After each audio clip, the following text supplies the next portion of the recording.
If you're a black person in America hearing the news talk about another black man shot or another black woman shot and killed by police and you start to have resentment or fear of law enforcement, understand that is the goal of that messaging. Because a person who hates or fears law enforcement is going to have the same behaviors as a criminal. They're going to refuse to pull over immediately. They're going to be nervous and fidgety. They're going to have a bad attitude. They're going to resist. They might run. And those things can get you killed. And when you do get shot and killed by police, it'll just be another story that the media gets to sensationalize, and a white Democrat might thank you for dying. The liberal media and Democrats will also talk about racial disparities in the criminal justice system when less than 1% of the US population is in jail or prison. Each year in America, on average, there's roughly 10 million arrests made. Again, that is only 3% of the US population. 97% of America is not getting arrested or committing crime. But despite all that, anytime a black criminal gets themselves shot and killed for resisting arrest, the liberal media and Democrats will try to tell black people that this is the struggle of black Americans. No, it's not. That's the struggle of criminals.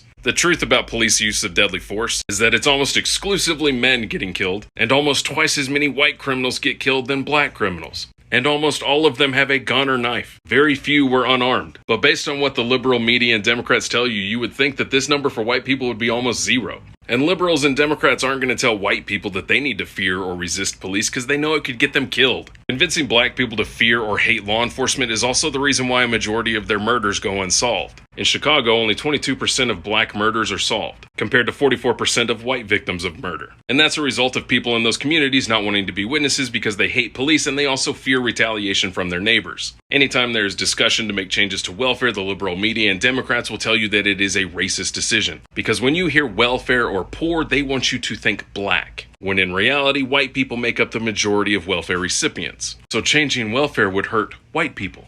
Anytime there's discussions about cutting the funding to Planned Parenthood, the liberal media and Democrats will say that's racist because Planned Parenthood provides services to low-income minority neighborhoods. 2016 New York had a total of 31,000 black babies aborted when you combine non-Hispanic and Hispanic. And in that same year in New York, there were only 34,000 black babies born, compared to 112,000 white babies. Fighting to keep Planned Parenthood in minority neighborhoods is meant to keep the minority population down. You realize the reason why liberal media and Democrats defend the actions of BLM over the last year and a half? It's because it was minority neighborhoods they were burning down and minority-owned businesses. Do you really think all these white teenagers would be rocking that BLM fist if it was their neighborhood that was being burned down? Black Americans growing up surrounded by all these liberal beliefs and propaganda is why black immigrants outperform black Americans in every measurement of success. I don't care how black, brown, blue, purple, or green people vote. I just wish Democrats didn't think that they had to oppress the living hell out of you to keep your vote.